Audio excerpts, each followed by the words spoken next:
change makers. Welcome to How to Change the World. If you are a change maker, you are in exactly the right place. This is the podcast that provides tools, inspirations, and insights to help you drive meaningful impact. And I am particularly excited that you are with us today because this is an episode that I have wanted to do for so long. I have had the distinct pleasure of working with incredible change-making organizations to do something that is ideally a once-in-a-generation thing that any organization goes through, and that is to change their name. And renaming is one of our very favorite things to do at Javelina, but it is not a decision that any organization should take lightly. And I think that, like naming anything, naming a child, naming a dream, naming an organization, it is a big deal. The organizations that we work for and the ideas we're committed to really, really matters. And when you are changing an organizational name or even a project name or a campaign name, it is not something that you want to do lightly because it takes a ton of time, a ton of resources. And like I mentioned, ideally, you are only doing it once in several generations for each organization or entity. And so today I'm super excited because we have joining us on the podcast 3 treasured Javelina clients, all of whom have gone through it themselves. So you get to hear directly from the people that led these incredible processes, what it is like. And so without any further ado, I want to have them introduce themselves to you. So Bree, let's start with you. Tell us a little bit about your organization, what you do and who you serve. Sure. I'm Bree Thomas, and I'm the CEO of Affirm, Sexual and Reproductive Healthcare. And our purpose is to create a future where everyone has the trust and support and information that they need to choose what's best for them, which is why making sexual and reproductive healthcare accessible to everyone, no matter who they are or where they come from, is really important. While Title X funding, which is the nation's family planning program, is currently a political hot potato, I'll say it right now, but we Affirm are committed to coordinating sexual and reproductive healthcare services that connect clients to caring providers, offer inclusive health education, and then with donor support, we also advocate for evidence-based health policy at every level of government. We serve people in Arizona, especially youth, underinsured, uninsured, and low-wage earners, and other community groups that have systematically been excluded from receiving care. Thank you for being here. Welcome to the podcast. Thank you. Jennifer, how about you? Tell us about you and the work that you do. Thanks for having me here. I am Jennifer Barefoot, and I am the Chief Experience Officer for Cohere. And Cohere is a placemaking and community management firm that is dedicated to cultivating connected and thriving neighborhoods. We specialize in community cohesion, so we build that social scaffolding or infrastructure, the intentional design, resident programming, and engagement strategies that allow people to more easily connect and engage with each other. And for us, our purpose, we believe that community is life-changing, and in fact, we speak to it as the most valuable amenity. Our partners for Cohere are developers, they're property managers, and associations that are interested in creating places that inspire people to find their purpose and to thrive together. And I guess at the end of the day, we know that we're helping people to solve the loneliness epidemic. We're doing it just one neighborhood at a time. And such an important epidemic to tackle. And then last but not least, Iris, tell us about you and the work that you do. Hi, everyone. It's nice to be here, and thank you for having me. So my name is Iris Avila, and I am the Senior Director of Marketing and Community Relations. And so what that very long title means is that I'm pretty much at the intersection of storytelling, strategy, and community trust building. And so work on our marketing and brand strategy. I'm also very much engaged with our community engagement through our outreach, our development. And something that I'm very proud of is our brand new community health worker program that is going to launch shortly here at Prisma.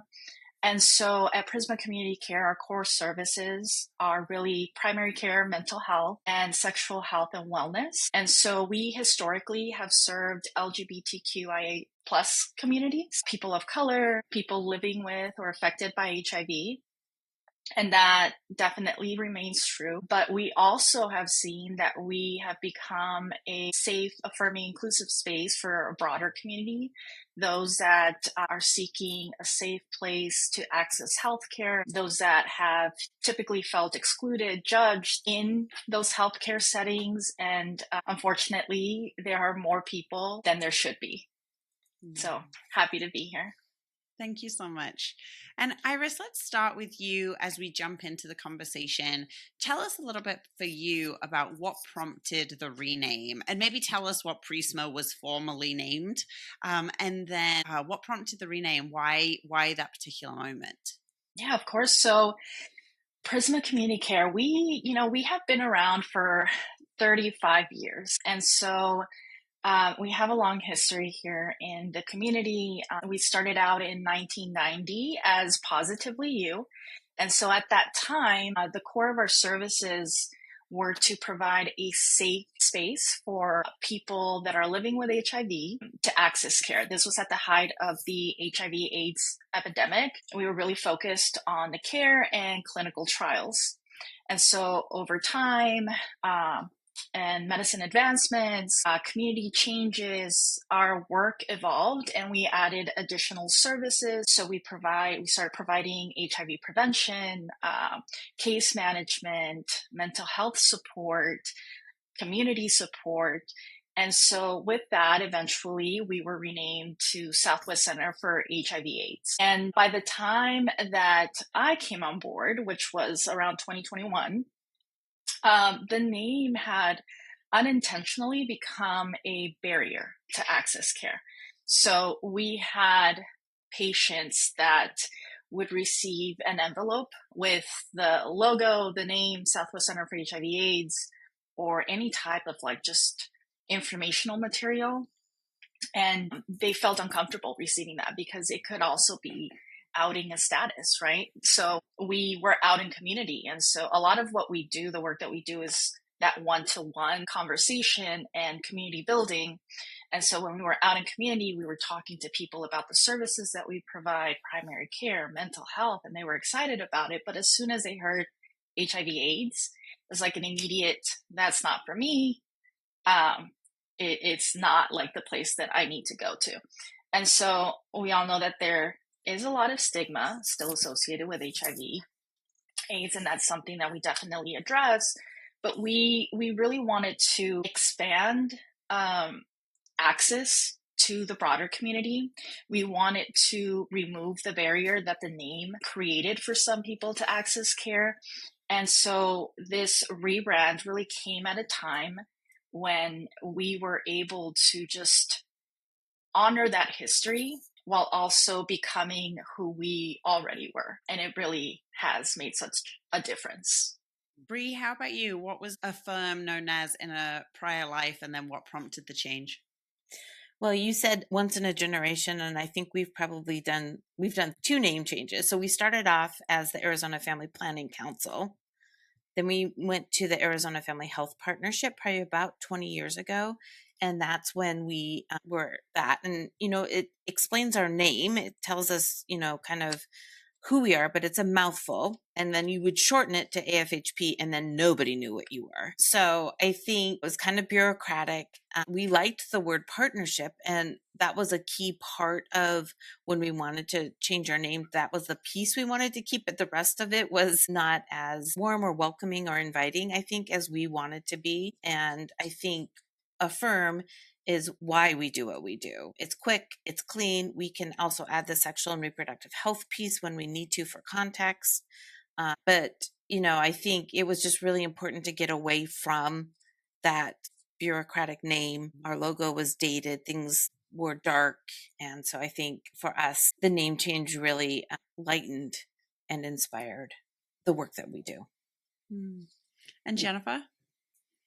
I love this. I mean, I'm hearing a theme about shedding what was and stepping into the inspiration and what future state looks like. Our story is no different. Cohere started as DMB, Community Life, not Dave Matthews Band, but DMB, the real estate developer, which was a nod to our origins within this iconic real estate development company, DMB Associate. And after we'd been in business for 5 years, bringing the life-changing power of community to the world, we just knew that the moment was right to reflect on our journey and consider new ways to define ourselves. Similarly, we wanted to make sure we were honoring and celebrating our roots because we have very strong affiliation with those, and we had great mentorship in that. And that's where we got our legs and learned this business. But we also knew we had the foundation for something very new and exciting, and we had really arrived into our own. So with the proof points there and our business was growing intentionally, we just needed to provide clarity to ourselves and to our partners, developers and residents equally. And we needed to distinguish ourselves candidly and arrive into and stand in our own. And so that moment happened in 2022. Well, I'm glad you said that word, Jennifer, clarity, because I think that's definitely a theme when we're working with clients, that they quite often have clarity on who they are or who they're becoming, and they know that it just does not match with the current name, the current brand. And even then it can be quite a painful decision to make, because it's going to take a ton of time and resources, and there are a lot of people you need to get on board for a successful renaming process. Iris, how did you create buy-in and get people on board along the way? My goodness. When we were in it, it became such an emotional project because there is so much in a name. There's a history. There are so many emotions attached to the name, that it's really not a logo project. It is more like this change management project, I think. So we knew that we had to get buy-in from patients, from supporters. And so that was a known from the very beginning. But what really became apparent is how much we had to get buy-in from our board members and from our staff. And so we really focused on creating kind of like that change, that moving in the same direction as an entire team. So with our board, we had board members that had been around for a long time, for many, many years, and that had been involved when we were Southwest Center for HIV/AIDS or Positively You. And the reason their why was tied to that name, to that mission, to that time. And then we had other board members that were pretty new, and they knew who we were now and had an idea of where we were moving towards. And so I really took the time to dig deep into our history, into our identity as an organization, and really focus not so much on like who we were, who we are now, but who we want to be 10, 20, 30 years from now. And does the name that we have allow us to build that community trust to get there? And so with staff was a whole other thing. I mean, we spent months in building excitement for the brand. And then there always has to be a training once you're about ready to launch the brand name. And there's so many things involved with that. Something that was a surprise. And, for those that are doing it now, it does take a lot of time and intention if you're going to do it right. And so we focused on creating this interactive experience for our staff members. So we created a training where everyone was able to go to like different stations. And so one of them had to do with the history of the organization. We had, again, it's a variety of tenure with staff members. And so we were able to share like our history, the milestones that we had, the services that we had, and our growth, our evolution. We had another station where we focused on finding that personal why for the staff member. Like, why do they show up to work? What brings them to the work they do, to choosing this organization to give their time to? And then at the end of it, we revealed the brand name, the logo, the colors, the reasoning behind it.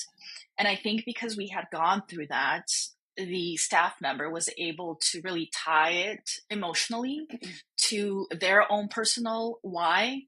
And it's not so much like, surprise, we have a new name, but it was more of like, okay, I see where we're going with this and why this is happening. So I think it was that intention to people understanding it emotionally and finding their own personal reason why they're choosing to go along the ride with us. And that really created that buy-in at the end. Mm-hmm. I'm really glad, Iris, that you mentioned how emotional the process is, because I think that can be really surprising to people. But you're right, a name is never just a name. It represents legacy, it represents history, and it can be really hard to let go of that legacy, that history that is attached to an existing name. Jennifer, how did you guys approach that? Because you had a ton of that attached to the name that you were shedding. We did. And I think I appreciate what Iris shared. I think we even have to take a step back further, because you're talking to people here that understand what brand is. And then you're trying to move employees and partners through a process that think branding is just a name. And as you were articulating, it's more, it's culture, it's emotion, it's everything, it's aspirational. And so there's this process of, before you even get to that rebranding and renaming, of understanding of what this exactly means and the journey you're going to be on. For us, we, of course, did not take the decision lightly, and we certainly didn't take the process lightly. It took us a lot of time and honest introspection to really reflect on where we wanted to head. And when I looked back, again, I was reflecting and thinking, it feels brief today. It was just over a 2-year journey that we took to go from start to finish, including that ramp up of brand education. We engaged with our team, with our partners, with our residents, to explore and articulate who we truly were as a company and what we represent and how we do what we do. And, there's a lot of differing viewpoints and understanding of brand and your own story of who we are. So it wasn't always easy to get all those viewpoints on the same page and everybody processing on different timelines. But in the end, we came out with a clear brand with supportive storytelling that helped reflect our purpose and our uniqueness. And it had to both balance. We are really proud of our real estate developer roots, and we want to honor that legacy and that storytelling. But it's also time to step into and be very proud of the work that we've done to stand on our own and proving out our community building approach and allowing us to reach new partnerships with new developers. And so it was a purposeful and lengthy journey, and it took much longer than we anticipated to do that honoring and also future forward thinking. Yeah. I'm glad you mentioned timeline. Bree and Iris, were your timelines longer than you had anticipated? Yes. Definitely. We had planned. We were probably one of those clients, Catherine, that we came to you and we said, "Oh yeah, a few months and we'll be done." It took us over 2 years, I think. Mm-hmm. Yeah, and I think ours took just about 2 years. I didn't necessarily know how long things would take, so I didn't probably have that expectation. And we were at the end of 2020, which is sort of that pandemic year, so nobody knew what day it was anyway. So right. It probably didn't matter as much. But I do want to say that, in my mind, you started with the logo, you went to a name and you picked colors, and then you did all the language pieces. Well, what we did was just the opposite of that, which I think made the end part, which can get really dicey, easier. So you started with the language, you started with what your purpose, your mission, and we didn't have to rework everything, but we just cleaned it up. We made it more aspirational. We made it better. And then we went through, and I think the hardest part of all of it was the one word. We were pretty set on one word, and finding that right one word then made it all, the rest of it, easier as well. But the work we had done to get to that one word helped us do that. So I think that was the hardest part in that middle part, that name. So for us, what consumed the most time was those identity questions, something that we were not so much expecting. We had the opportunity to bring in a lot of the people that made up the organization and really dig deep into who we are. Answer those very difficult questions about the organization. What should we continue to carry on? What should we let go of? But it's kind of hard to let go of that. That's where we took a lot more time. The messaging, the logo, all of that, I think it was timely. But it was really like, who are we? And feeling very strongly about the direction that we were going as an organization. And I think because we spent all that time, it has really made such a difference in the success of our rebrand, because we have clarity, something that we didn't have before. Every staff member can truly speak to who we are, what we do, who we serve. And that was one of our biggest struggles pre-rebrand. I would echo what you're saying, in that the heavy lifting on the front end and the process that we went through with starting with the messaging made it easier to get to the word and the logo.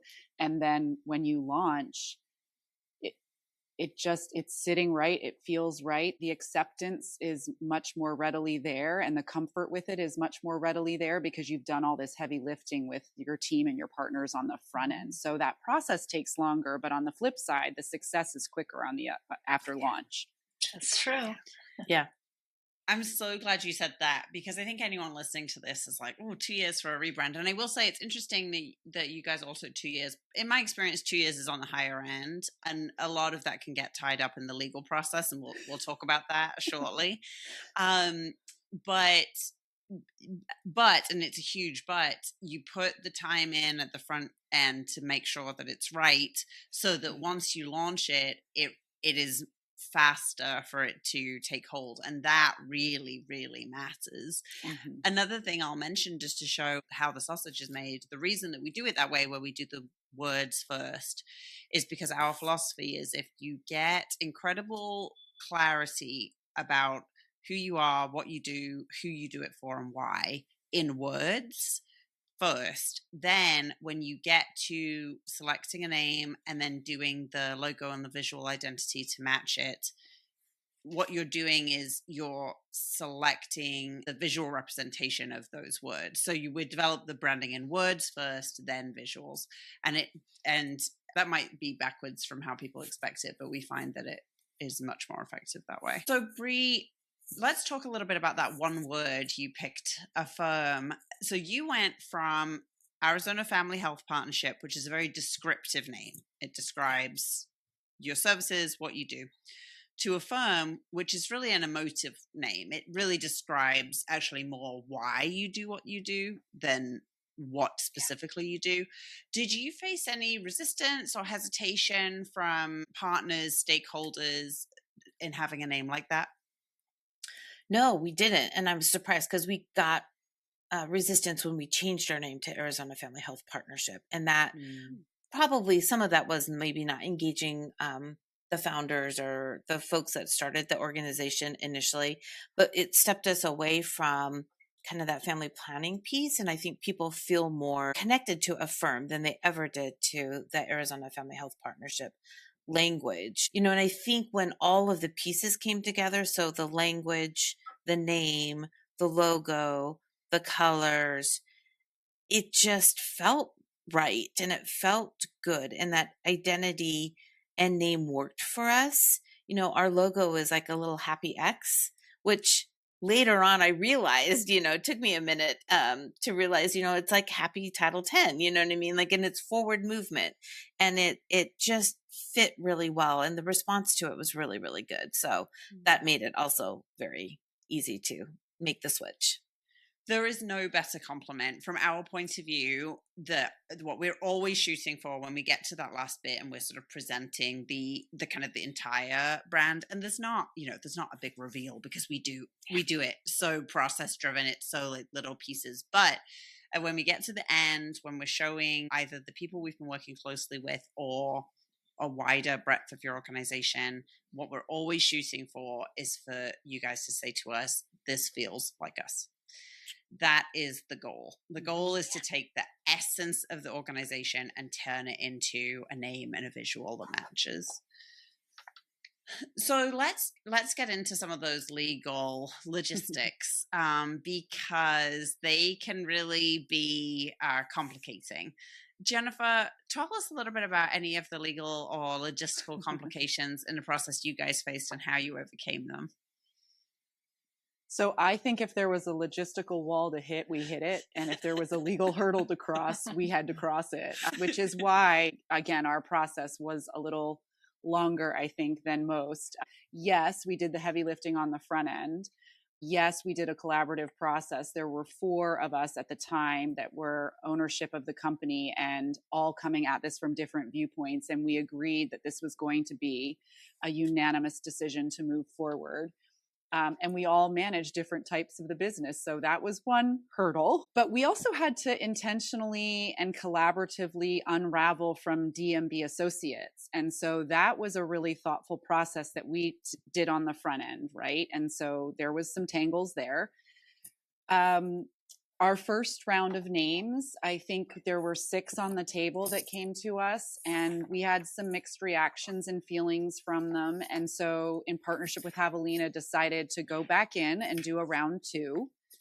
And round 2, there was another 6 to choose from. And on the very wise advice of Javelina, we chose a front runner and a second runner, which was great because our first one didn't work out legally. When we ran it down, we couldn't get the registered trademark in our line of business, our category of business. And so we went with number 2, which happens to be Cohere. And now when we think about it, it's like, I cannot even imagine our name being anything else. So like things just do work out the way that they're supposed to. It suits us. I did have some discomfort in the process in that moment because I did really like the first choice, but I cannot imagine another name for us right now. I think it is a brilliant and beautiful reflection of who we are and what we do. When you think about and community and cohesion and collaboration, and here is placemaking. And so together it's that balance of people and place, of shared responsibility and authentic relationship and partnership. And it's us. It is us. So we were a lot of bumps along the way. And there wasn't anything sort of remarkable about that. There just always are bumps. It's a really big deal. Mm-hmm. And, there's all kinds of things that can go wrong. And even if nothing goes wrong, even just the process, as you described it, Jennifer, of moving from a legacy brand into a new brand with as many people as involved and some detangling that needs to happen, even if it goes smooth, it's bumpy. Yeah. So I think it just is. It's just a hard thing. And I will say that we try to coach our clients where it's not always instant love. And that's okay. Like very often, like you said, Jennifer, you just cannot imagine Cohere being named anything else. And it wasn't the first choice. Mm-hmm. The name, much like with a human, the name becomes who the person is. Mm-hmm. And so we do try to coach our clients too. Like there won't always be instant love, but if it is instant love, that's great too. I think for us, Affirm is also a payment processing center.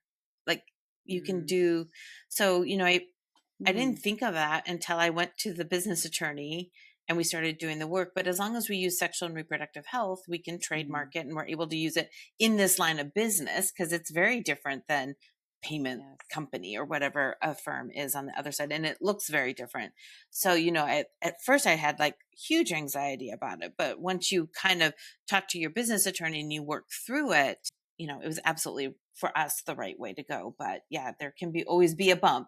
Mm-hmm. I think it was similar for us, Bree, with the descriptive name really helped. So having for us community care. as part of our name. Not only was that the right call for us and for the clients, our patients, but it also helped get over some of those hurdles, roadblocks when it came to registering the name and getting trademarked, all that.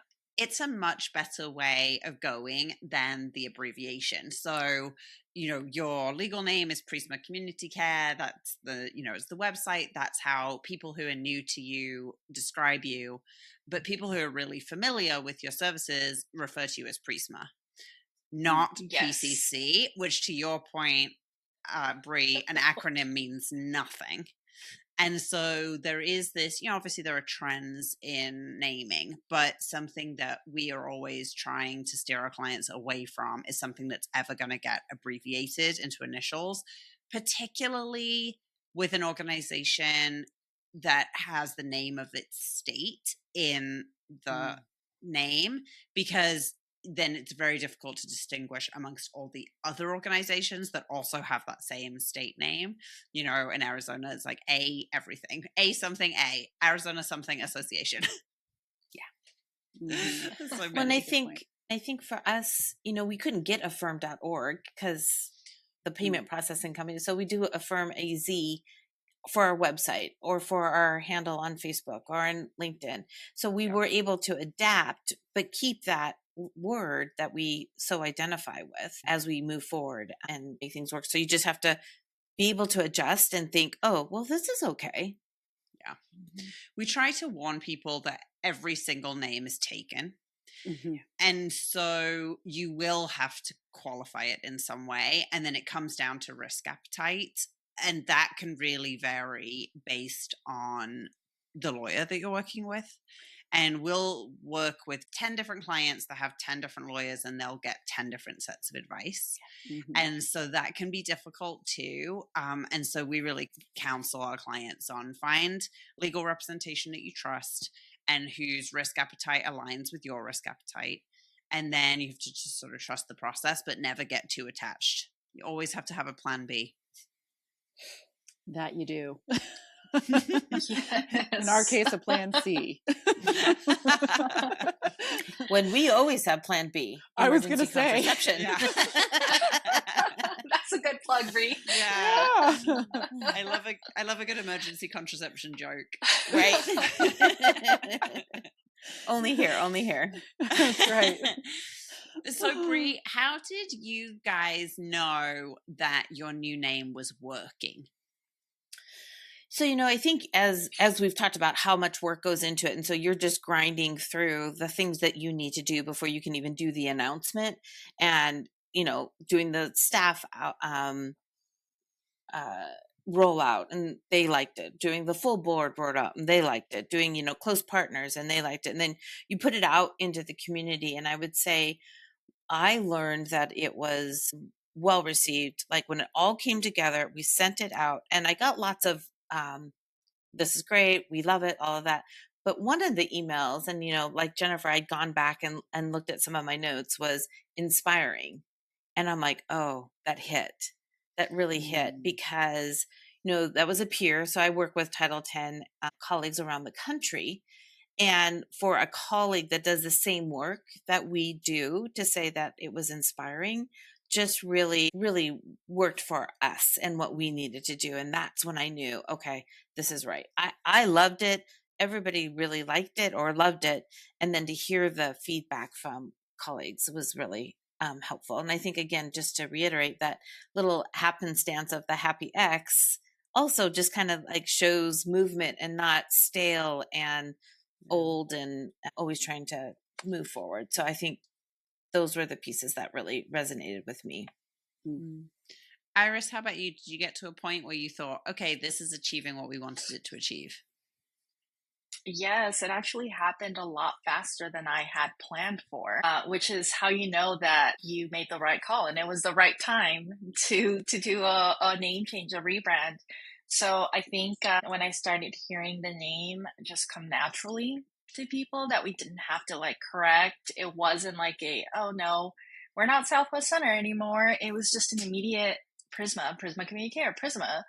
I remember walking through our lobby and just seeing the lobby full, and then seeing just a variety of different people, um, people that maybe a year or 2 years before may not have access to our services. It really made me think like this worked, because to me that says that people can see themselves in the name. Even in our creative, we're able to reflect more of the community that we live in. So many, different identities, and the intersectionality of, what we each experience when it comes to identity. It's so represented in Prisma. Um, and internally with staff, I could really see like a culture change, which was just wonderful. You could see like pride in who we are coming to work. There was just like this level of, I mean, everyone has always been so attentive and caring to our patients, but it really just like cemented this pride that carries across. And when, we're providing services, when we're talking about Prisma to the community, our healthcare providers, just really changed everything for us. That's how you know when you've done it right too, because it really should. A name and a brand is, we think of it as an external thing, but it is not. It shapes your internal culture just as much as your outside storytelling. Jennifer, did you have a moment where you thought, yep, this is working? I think the sentiments that everyone else has shared, for us, again, it felt very quick after we launched publicly. And, there was a thoughtful rollout, as Bree described, where you start with your employees, your partners, and then you go out. And so through that whole process, it felt very quick because we'd done all this legwork ahead of time, bringing people along in the journey. And we literally gave our team socks and stepped up and in with pride into who we are. And I think I share that sentiment too, of pride. It just felt like it fit. People were throwing confetti and just joy on their faces when we shared it internally. And again, we'd done all the heavy lifting leading up to. So in a matter of a couple of months afterwards, I remember sitting around the table, and we hadn't even yet transitioned all of our collateral and stuff, because that takes time, right? And so still half in and half out, but rolling off of our tongues was Cohere, and in our hearts and in our minds, that's who we are. And and DMB is part of our storytelling and our origin story, but we are Cohere, and it happened really quickly. And Jennifer, I know, speaking of stepping up, I know that Cohere is up for an important award at the moment. Was that kind of related to stepping into your new brand? It is, because we are in an industry that we are disrupting. Starting with relationship and connection is innovative in the community management space. And so we are being recognized. We are up for EY's Entrepreneur of the Year. So we're super excited about that opportunity. And again, it's a reflection of just the way we do this and the growth that we've seen, because people are hungry for connection and community, and they are missing the muscles to do it. And so we've provided that scaffolding, that social scaffolding, and the tools for people to do something as simple as saying hello to neighbors. They don't know how to do it anymore. Or as rich as getting involved in a leadership program in community. And so going back to my notes, I remember us talking about this disruption. And early on in the messaging process, we tried some language around community design. And it took us a couple of years to really step up into that language. We started to put it out there, but we had to bring the industry along for people to understand what we do. And we're there, and people now are copying us. I think that's the ultimate compliment. We're seeing people using our language, trying to use our approach, and we're the disruptors. So that feels really good. Congratulations. Thanks. So if someone's listening to this and they're thinking, we need to rename, we know that it's coming, we haven't started the process yet, what advice would you give them? Bree, let's start with you. So I think we've talked about this, but my biggest piece of advice is it takes time, patience, and energy. And it takes a lot more than you think it will. And you need to give all three. And it's more work than anticipated. I would also suggest don't get bogged down in some of those, like you said, the 6 names, which one is the feeling you like? You might not love the word, but what feeling do you like? And then you can get to the name. And I thought that was a really important piece that we got bogged down in. It was around the holidays, hard to do this work anyway. And we got like caught up in, well, we hate that word, but that's the feeling. And so once we got through that, I think it really helped. It really helped. And consensus is a struggle. And I think that's why it also makes your name, once you get there, all the more important. First, don't treat it like a logo project. I love that. It's the big one. Over communicate, then communicate some more, and maybe even more after that. Because, you know, for us who are deep into it, I think we know, you know, this was my life for 2 years. And so the people around us, the ones that we have to get buy-in from, the ones that will react to this rebrand, they don't know as much as you do. So communication, and going back to what Bree said, I think really it's honoring the emotion. Names carry stories, they carry emotion with them. So just honor that, really know what your identity is, and then everything else will definitely fall into place if you know your why. I share all of your perspectives. The communication and the time and space is critical. I think having diversity of perspectives early on, because again, people take different timelines to understand even brand and then get further along in the journey. Trust the process. So time and space, and more time and space, because there will be bumps, and this is not just a word, it's an aspiration, it's a culture, and it shouldn't have to be touched for, in my case, ever. Cohere is who we are. Yes, that's always the goal. And I think very often when we have a potential client reach out to us, the most important thing, or one of the most important things, is the time, is how long it's going to take. Mm-hmm. And you just don't remember that. It just doesn't end up being the most important thing. The most important thing ends up being the product. And that is true representation of who you are. And if that takes longer, that's okay. I've never had a client tell me they wish it had gone faster. Well, I want to finish up. I'm so very grateful to you. Oh, I do want to mention that we did do a recent episode on a brand refresh. So if you are looking at brand refresh or a logo change and not a rename, then head over to that episode, because the processes are similar, but they're very different as well. And so if that's more what you are looking for, head over to the podcast, wherever you listen to podcasts, and you can pick that up. And to close this out, as always, I have a speed round of questions. So what I'm going to do is round robin it. So I'm going to ask you different questions. And then at the end, I'll give you a chance, if there's a question that you wish I'd asked you, you can jump in with that. So Iris, what is a great book that has informed your change making? Okay, so a little cliche, but I love Dare to Lead, Brene Brown.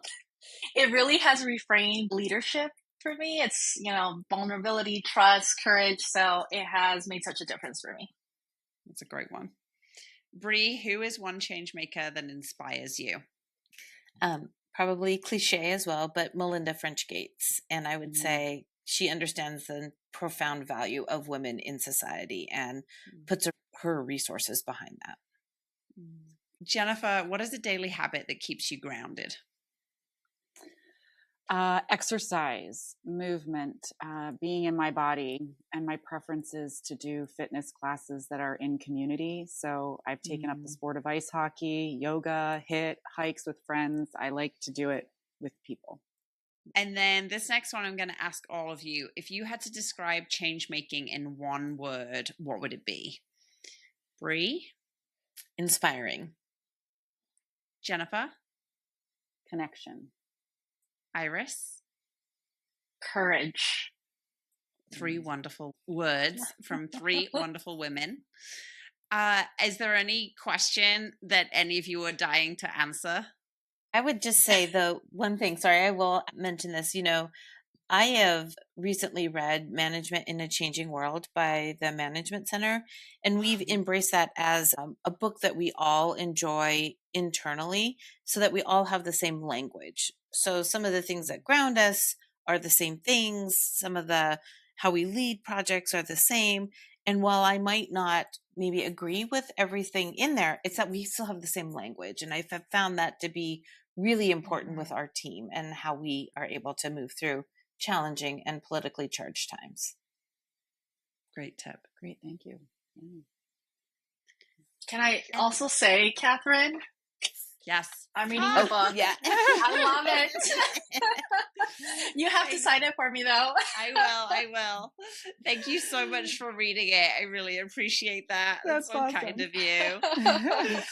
It's very good. I'm not all the way through it, but I have started it as well. It's good. Yay, thank you. You have to say that, but I'll take it anyway. No. Nobody And has to you say guys, it. you guys have all just been so incredibly supportive of me, my book, the team, Javelina, we really consider a client forever. And so we are just really, really honored to have been a small part of your ongoing journey in changing the world. So just tell us real quick how listeners can best connect with you and your organizations. Jennifer? With me, LinkedIn, and with my organization, check out our website and connect through a lot of opportunities there. Awesome. Bree? Me, probably LinkedIn as well. And then our organization, Affirm AZ, more than likely on Facebook, Instagram, and LinkedIn as well. Iris? Yes, you can find me on LinkedIn, Avila, and prismacare.org. I love it. Bree, Iris, Jennifer, thank you so much for sharing this insight and wisdom with us. I truly appreciate the three of you and the work that you and your organizations do. And Changemakers, thank you so much for joining for another incredible conversation. I really hope that this is helpful for you in your change-making journey. And until next time, when I cannot wait to share another story of change with you, I hope you have a great one.